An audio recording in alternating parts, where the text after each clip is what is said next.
Greetings. Welcome to the HAUKEA Cultural Expedition Reports. In our studio today we have Charles Peapea Burrows, who was the leader of our expedition to Alaska, dealing with Arctic oil drilling and native indigenous peoples of Alaska, and biologist Dr. Steve Montgomery, who's renowned in the state of Hawaii and internationally for his work on behalf of endangered species protection. And I'm Michael Bailey, and I'm your host, and I happen to be the cameraman on the expedition also. So welcome to the show. Well, it's good to have you here today, Dr. Burrows and Mr. Montgomery. Dr. Burrows, as our native Hawaiian leader, I think we started off with some cultural exchanges. The Gwich'in people from Alaska come to Hawaii. Yes, for the past 7 to 10 years, the Gwich'in people, especially the Gwich'ins on the Gwich'in Steering Committee, have come to Hawaii, seeking the support from Hawaiians as well as from other people residents who live in Hawaii, to help support them in their efforts to protect the Arctic Wildlife Refuge from being drilled for oil. The Alaskan National Wildlife Refuge lies in the northeast corner of Alaska. The refuge is approximately the same size as South Carolina. Much of the coastal tidewaters and migration pathways along the northern coastal plain have already been disrupted by extensive oil development. Only a small area, known as the Arctic Refuge Coastal Plain, remains protected. The coastal plain ecosystem is a sensitive, fragile land, dotted with clear lakes, hundreds of species of animals, and beautiful landscapes. The Gwich'in are a native group whose nation and land sprawl across both the Alaska and Canadian Northern Territories. As a people, they have lived on these same ancestral lands for thousands of years. The Gwich'in villagers depend on caribou for their lifestyle. The porcupine caribou herd migrates across these mountains, plains, and lakes northward to the coast in the springtime, where they raise their young. The coastal plain is the caribou's nursery. Find out why millions of people support preserving these lands. Stay tuned, and our program will show you the beauty and describe the possible tragic consequences of oil development. What you have here, Steve? What's this little poster we have down below here today that's some materials pertains to the expedition that went up to the Arctic National Wildlife Refuge? This is a summer scene in the coastal plain of the National Wildlife Refuge, and this federal land is really teeming with life. It's the place where life begins, literally, in the Gwich'in language. It's a sacred place to them because of all the reproduction that takes place, and folks from Hawaii will notice some shorebirds like ruddy turnstone, which we call akekeke, and our wandering tantler or ulili also goes up in that area. The kolea doesn't get quite that far north, but there are other plovers like the American plover that nest there by the tens of thousands.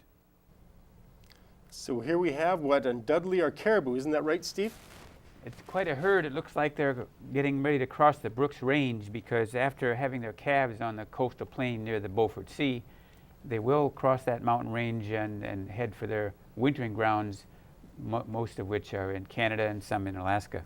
And this is the springtime, May or June, is that when it usually is? In the spring, they reverse their path and go to the north to, in early June, have their calves on that coastal plain, and it happens during a period of just a few weeks. Other wildlife occurring in the Brooks Range and don't come down to the plain very much are the Dall sheep, and all of those species are essential for native peoples that use them for food supply. Well, from our own experience up there, it was an amazing vista with wildlife, abundant wildlife. This is obviously also the mountains of the Brooks Range too, with these eagles. The raptors move in every summer as well.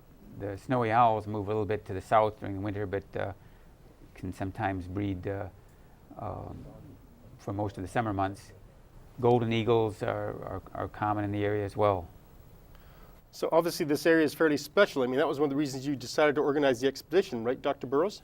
Yes, hearing so much about the life that exists there in the Arctic Wildlife Refuge. In fact, even several years before that, I took students from Kamehameha schools to study the kolea, because as you know, the kolea comes to Hawaii. So we went to the nesting grounds of the kolea in Nome, Alaska. And even there, we came across the grizzly bears that frequent that particular area, but stay a safe distance away from them. And these are muskox, which are a relatively rare species, and one which dates back to the Pleistocene era, the age of woolly mammoths. Musk oxen live there year-round. They don't migrate very far to the interior, and they've been recovering rather well under management, and still do provide some of the food supply of the coastal peoples. Well, let's move on with some of the video footage then that we have here for you today on the HAUKEA Cultural Expedition. And HAUKEA, by the way, is the Hawaiian word for snow. The expedition's name was derived from the words Hawaii, Alaska, Ulili, Kioea Emergency Alliance. The goal was to gain first-hand knowledge of both the Gwich'in and Inupiat peoples of the Arctic. Another goal was to see firsthand how proposed oil drilling in these pristine areas will impact this spectacular tundra ecosystem. Our HAUKEA expedition team first flew into Fort Yukon in Alaska. From there, we took a small flat-bottomed river skiff up the Yukon and Porcupine rivers to Old Crow in Canada's Yukon, where the Gwich'in people's biennial gathering was being held. After several days of attending the gathering, we then flew on to Arctic Village, and from there across the Brooks Range into the Arctic National Wildlife Refuge and its wonderful coastal plain. We camped and trekked in the refuge for 3 days, and from there took a small plane into the village of Kaktovik, an Inupiat Eskimo community.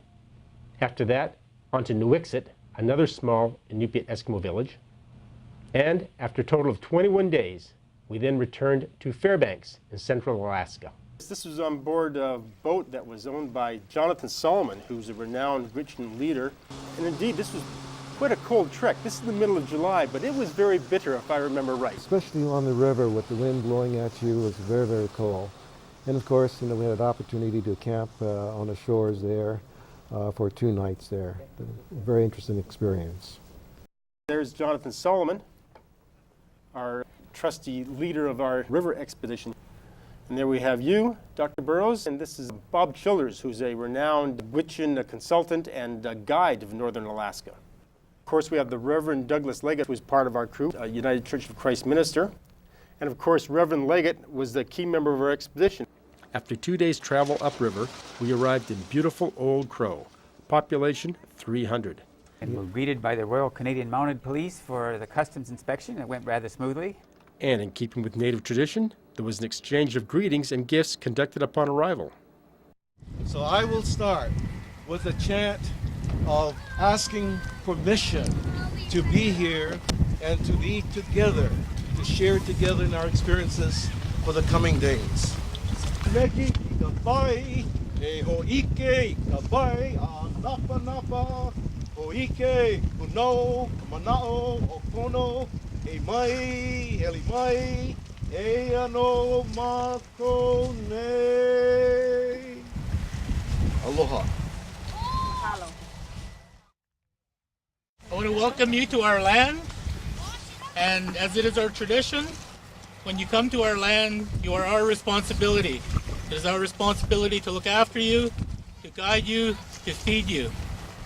And with that, you take back home with you a piece of us, a piece of our land, a piece of our sacred land. And I would like to present you with this gift as a token of our appreciation for all the work that you've done for us and our friendship.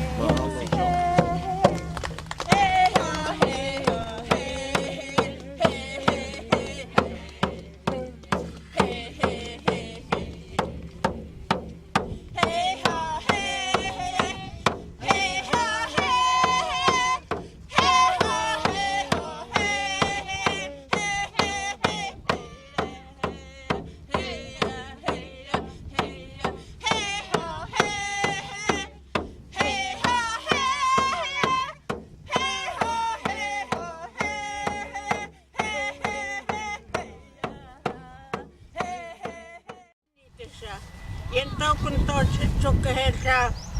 Kuyan tot katin tsishishe kaparat nesta tsuchin no shikachin chikoda dachi.